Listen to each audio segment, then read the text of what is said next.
Welcome to The Design Board, a podcast created by the team at Upspring that focuses on design, development, and everything in between. We invite innovators in our industry and explore topics that support your growth in every way. The Design Board is a proud member of Surround, a podcast network from Sandow Design Group featuring the architecture and design industry's premier shows. Check it out at surroundpodcast.com. So welcome back to the Design Board podcast. I'm so excited to have this conversation today as we're going to dig deep into how design thinking and consumer market research can be used to uncover solutions for various challenges we're facing in the industry. We'll be chatting about hackathons, personas, and everything in between. But first, for starters, I'm going to do some quick introductions.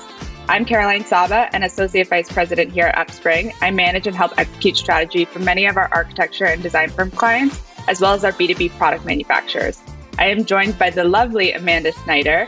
Amanda is president at ThinkLab, the research division of Sandow, and host of Design Nerds Anonymous podcast. She is a researcher, writer, and strategic thinker with a strong background in industrial design, market research, and product management. Amanda, thank you so much for joining us today. Thanks so much. I'm excited to be here. Yay, I'm excited to have you. I've long admired Amanda for all of her critical thinking over the past few years, so this is going to be a fun conversation. So to get started, I want to give our listeners some additional context into ThinkLab. So ThinkLab is a research firm in the design industry. Can you give us a little insight into what that means and what you do? So while a lot of companies outside of the design industry are very accustomed to having market research and market research functions, I will say, as a creative industry, we often run on gut here. So we sought out to start the industry's first ever market research company specifically for the design industry. And we typically work on behalf of manufacturers and distributors to study why designers make the decisions they do. And then in turn, we kind of leverage that insight to help our product partners do better for the designers that they serve. We know that product is really kind of a critical part of the design process, and you can have the most beautiful space, but if you can't find the right products to fill it, it's a huge challenge. So our goal is really kind of to bridge that gap. Now, our work, just to give you a little bit more detail, kind of ranges across a number of different functions. We do a lot of benchmarks for the design industry. Some of those are free. Some of them are part of our subscription program. We do custom research. So whether you want us to take product out for review to make sure it's going to hit the mark, or brand studies, or help you look into a new product category, we do a lot of custom research. We also do a lot of thought leadership for the industry. You mentioned Design Nerds Anonymous, which was our inaugural podcast that is now in the top 5% of podcasts. So if you haven't given that a listen, please do. But we also launched the industry's first ever CEU podcast, and we have another one really focused on empowering reps. That was a joint venture with Material Bank. It's called Empowered, really focused on kind of that business development for reps. And then the last piece of what we do, I would say, is something called hackathons, which has been really, really fascinating, especially with the pace of change over the last couple of years, to really leverage design thinking and our research processes to cover and tackle some of the industry's biggest, hairiest challenges. I love that. So many things cooking over there. Let's dive into those hackathons a little bit more. Can you walk us through what that is? So a hackathon is no small undertaking. It's about a 6-month-long process where we leverage kind of all functions of research. So from qualitative, which is really kind of the softer side, discussions to really understand what are the biggest challenges, to quantitative, which is more like surveys to really validate with a much larger data set where some of these challenges are, to something that we have coined at ThinkLab that we call generative research. Now, one of our favorite sayings is, it's easy to be surrounded by data, yet starved for insights. And I would take that one step further to say that even those insights are only as good as the people that you can empower to do something with them. So the result of each one of our hackathons, which is typically a joint venture over that kind of unfolds with all those 3 areas of research across about a 6-month process, the goal is really to look at the same problem from a variety of different perspectives around the design ecosystem. And we leverage our connection to Sandow Design Group, our sister brands like Interior Design Magazine, Metropolis Magazine, Luxe on the residential side, to bring the right people to the table. And the result of each of those is what we call a toolkit of ideas that can really kind of help both our product manufacturers, but also, other areas of the ecosystem kind of rise to the challenges of today. So we have tackled a variety of topics over the last few years. Our first one as part of Sandow Design Group was in the height of lockdowns of 2020. And, in a very analog industry that loves to meet and hug and handshake and touch and feel things, we were thrust into this digital world rather quickly. So we brought together commercial real estate business developers, A&D service business developers, as well as product folks that are trying to do business development for product companies to say, how might that evolve in light of, all of these lockdowns and what might be here to stay? How do we evolve? The result of that was a playbook titled 100 Ways to Revolutionize the B2B Sale. I would say that is more relevant now than ever as we try to navigate this hybrid world. The next couple really dug into various stages of product specification as we look at how that process is evolving in light of this hybrid world. One resulted in a toolkit that really is designed for marketers specifically, trying to assess where to spend today because we can't do all of the things we used to do in the analog world and all of the things that we need to do in this new digital world. So how do you prioritize and maximize your ROI on each of those investments? And then our most recent one resulted in, kind of speaking of this consumer approach to the design industry, the industry's first ever persona study. And I have to say that is probably, having built this company over the last 10 years, a decade plus, this is probably the piece of research that I'm most proud that we've ever done in terms of what it tells us about the future of the industry and how to get us ready for when we get there. Yeah, that's incredible. I mean, it's been amazing how much things have changed since the pandemic and how companies are continuing to innovate to meet new and evolving needs. So I want to chat through what this persona study is. It sounds really interesting. It is really interesting. And I think as important to talk about what's changed is really to talk about some of our measures of what hasn't changed. There were days like pre-pandemic in some of the work that we were doing where, I felt a little bit like Chicken Little, like the sky is falling, everything's going to change. But I think what's exciting about this persona study is it walks through 10 universal truths. And some of those would not surprise you. Some of those are things that I would say we've always known and expected from this industry. But some of them will surprise you, and really to look at how some of those attitudes are shifting. And it's going to be fun to kind of measure those over the years to see how those 10 universal truths that simply means they're the same regardless of what generation, what role you're in, geographically where you are. We cut them 10 different ways to Sunday and said these are pretty universally true no matter what. And then we ended with 5 personas. So a big part of our work is talking about what we call this phygital journey, which is a really gross word, if you will, but it's talking about kind of this blend of physical and digital. Or said another way, one of our DNA interviewees called it online, offline, online. So it's the idea of creating that experience with your brand that blends the physical and the digital in a consistent way. So you're not having one experience when you talk to a rep and then maybe starting over when you go to their website or it's not aligned, or maybe then you call customer service or deal with someone else at the company and it's still not consistent. So as we look to create that phygital journey, what we discovered is these 5 personas expect very different journeys. And I would say that, probably 60% of the industry today in terms of our, really broad sampling, we had over 850 survey takers in that quantitative portion. I would say 2 of those personas that made up about 60% of our sample today are fairly traditional in terms of the way that they expect that phygital journey. However, the other 3 personas that today make up about 40%, so not the majority, I would say are those that we expect to grow the most in the next coming years. And a majority of companies in our industry are grossly underprepared to serve that 40%. So I would say some are probably not feeling that just yet because the majority is still operating in a traditional way. But this is where we can leverage this data and these insights to empower those who can make a difference, is really to look at that 40% and what does your brand new need to do to be ready. That's very, very cool. Can you walk us through what some of those personas were, maybe diving into 1 or 2 of them? I'm super interested. So we have a lovely little wheel, and we'll put a link in the show notes that can kind of take you through. We have a whole course that you can take digitally that walks you through all 5 of our personas relative to one another, which I think is really helpful in terms of what it means to help them get their work done and how they measure success. So ranging from at one end of the spectrum, we have what we call our rep first persona. And I would say this is the most traditional in terms of what this industry expects.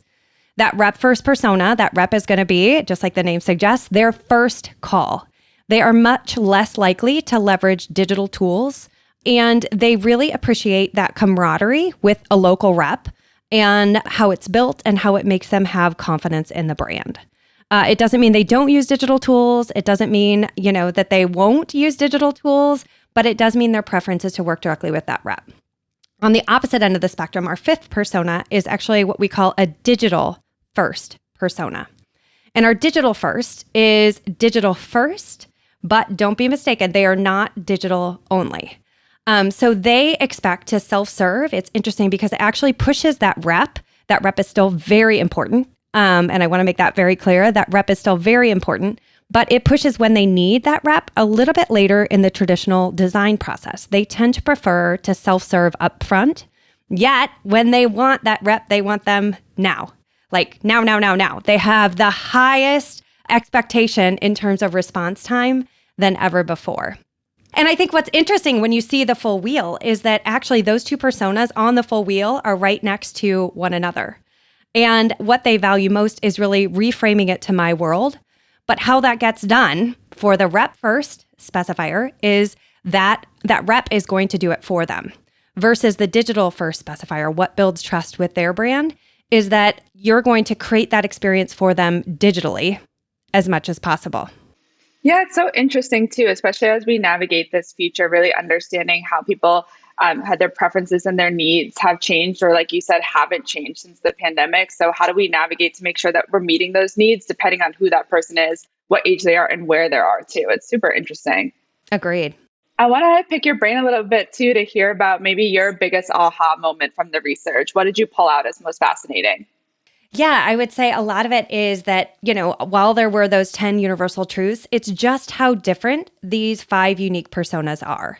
And I want to go back to kind of trust is at the core of all of this. And as we look at what hasn't changed, designers and architects and specifiers of any breed still want to work with brands that they trust.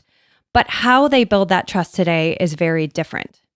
And we found this great little meme that we use all the time that says, imagine if B2C companies leverage their website in the same way that B2B brands do. So imagine a company that sells, let's say, protein bars.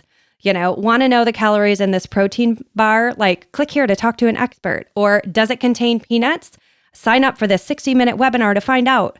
And we kind of chuckle at that, but if you look at the way that we operate in this B2B world, it does tend to be veiled. It does tend to be filtered. It does tend to always want to get you to a human. And I think that was, one of the biggest things that I would say has evolved as we look at creating that trust. This is one of our universal truths. 70% of our specifiers believe that trust can be built equally well with a team of people from a brand as the local rep. Now, that's a bit shocking. If you're a rep listening to this, you may be falling out of your chair. Don't worry. Much like as we're freed up from a set work location in the physical office, it puts more pressure on that office to perform. And I think we would all agree physical space is more important now than ever.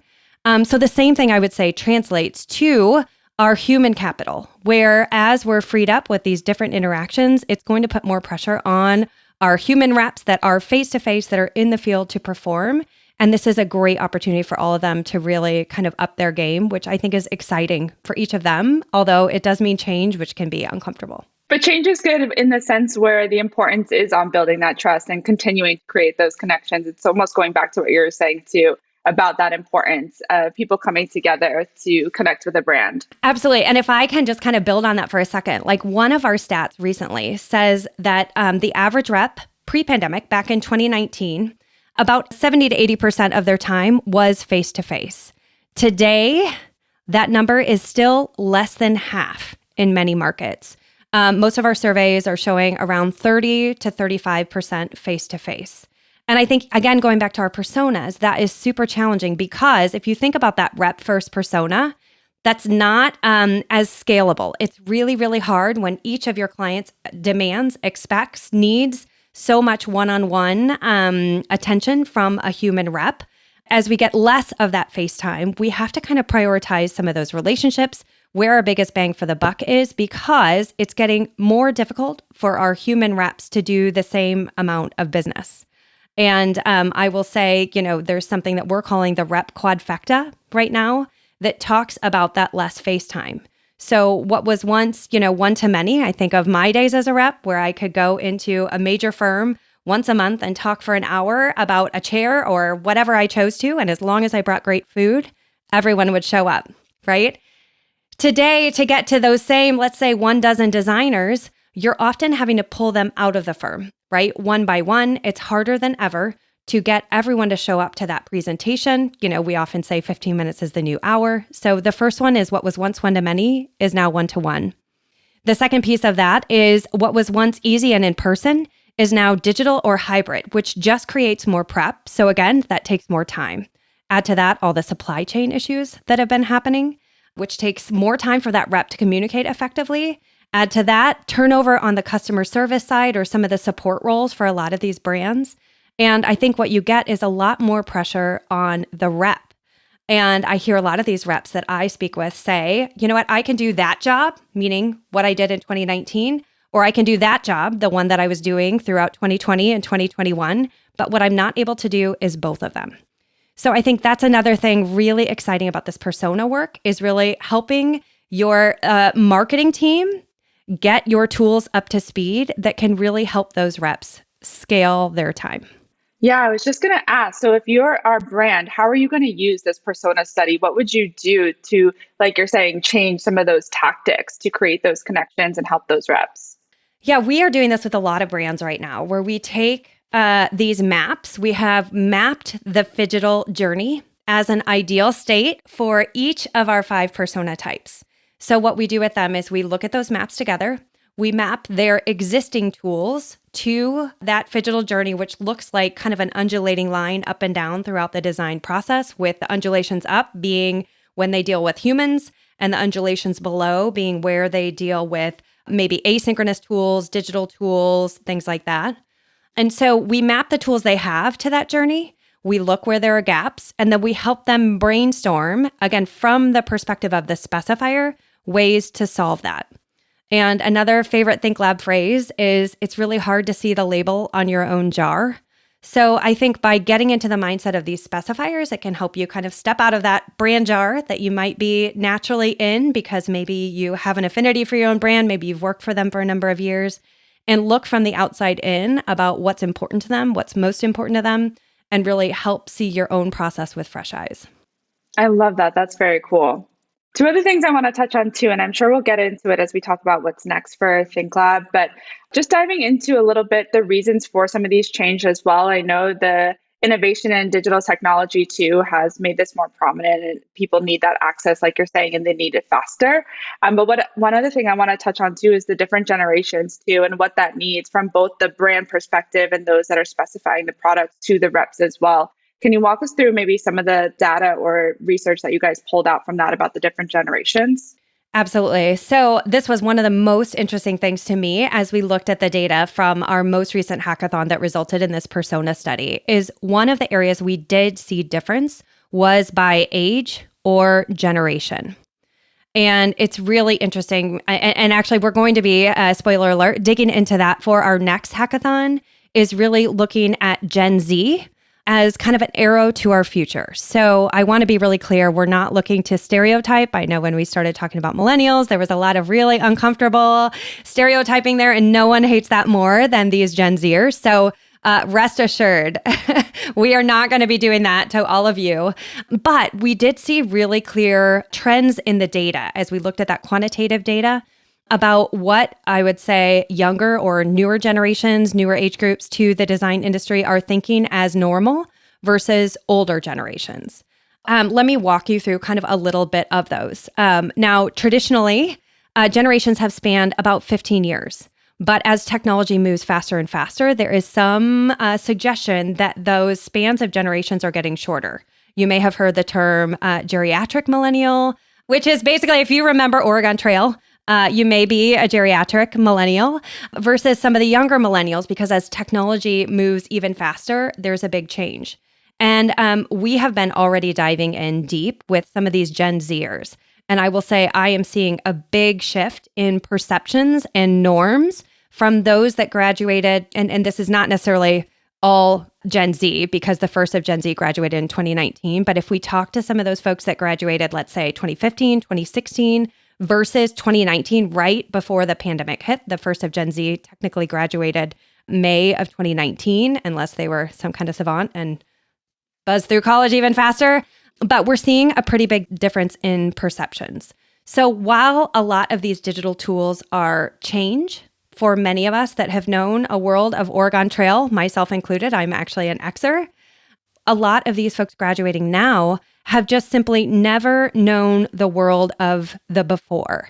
And we did a great interview with two Gen Z librarians, and they affectionately talked about, pre-2019 as the before, which sounds very like Stranger Things, but they talk about it as the before. We've heard about the before, but here's what's happening now.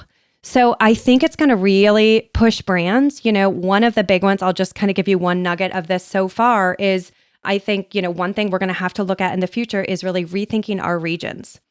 There is a stat that says the average Gen Zer feels more connected to someone their age in another country halfway across the world than they do to their own grandmother. And I've had the privilege of participating in a lot of interior design's 30 under 30 events and visiting with a lot of Gen Zers, asking them. We've been doing something that we call a design confessional, which, just like a great reality show, we let them have a drink and then I peg them with questions while they're on podcasting equipment. And one of the things that's really come up from them is this interconnectivity between regions. Many design firms, especially the larger ones, are knitting together the design talent that makes the most sense. So it might be a designer from LA, an architect from Chicago, and another project manager from New York, or, maybe just designers from all those different locations because of the expertise that they bring. Yet many of our brands are really structured around geographic locations. Now, we've always studied origin of spec, but how do you do that when the project team is distributed? So I think that's just one example, and I'm hearing a lot of quotes from these designers, these young designers that are graduating, that it's just an expectation they have. It's not a shift to them. It's just the way the world exists. Yeah, I kind of love it. I'm super fascinated by Gen Z. I think they bring a lot of interesting ideas and a fresh perspective to the table. I think that's definitely one of them. And then how much they value and what they're passionate about too, and that they're not afraid to vocalize that as well. So I'm really interested to see how that shakes things up even more in the industry. For sure. So what's next for you guys? I know you just mentioned this next hackathon. Any other research topics? What else are you going to continue to explore? Oh my goodness. We have so many things we're going to be exploring. And I would say, our team is only growing as people kind of discover what they can do with the insights that we bring. So, I would definitely encourage all of your listeners to follow on our next hackathon. And you'll see a lot of those results. It is a 6-month process. So you'll see a lot of those results start to roll out around NeoCon 2023 and thereafter. So keep an eye out for that. But, I would also encourage you, if you're a podcaster, if you're listening to this podcast, you probably are interested in other podcasts. So feel free to check out any of our other podcasts, Design Nerds Anonymous, which is the one, really focusing on this whole ecosystem of design. We drip out a lot of our insights from past hackathons on that one. And that one is in the top 5% of podcasts, so really well produced. Our second one is the Learning Objective, which is really focused for the design community. It is the industry's first ever CEU podcast, so you can get micro credits just for listening in from AIA and IDCEC. And even if you're not looking for credits, I will say we have a lot of people listen in that just kind of want those insights brought to you to help you kind of think bigger and think differently. And then the last one, I think I mentioned earlier, is the Empowered podcast. And that is really, I feel like aligns really well with your mission for this podcast, is really designed on, helping reps, the direct field face-to-face reps, which is a group we certainly have a big passion for, understand maybe what doesn't need to change, but maybe what does too. So each one is a short 5 minutes, only 5 minutes episode that answers one key question with a ThinkLab stat. So we give you something that's quotable in your daily work and 3 actionable ideas to kind of put that into action, back to our surrounded by data, yet starved for insights. Yet even those insights are only as good as those we can empower to make a difference. So, our goal at ThinkLab is to empower all of you, whether you're in marketing and sales and strategy for a product manufacturer, distributor. This is really where we excel at empowering our core audience to really make a difference in their business. I love it. That's great. Well, I feel empowered and inspired, and it's been so nice chatting with you today. Thanks so much. Thank you so much for listening in with us today. We hope you leave inspired by the ideas in today's episode. For more, follow Upspring on LinkedIn and Instagram, and don't forget to check out the amazing lineup of shows brought to you by the Surround Podcast Network at surroundpodcast.com.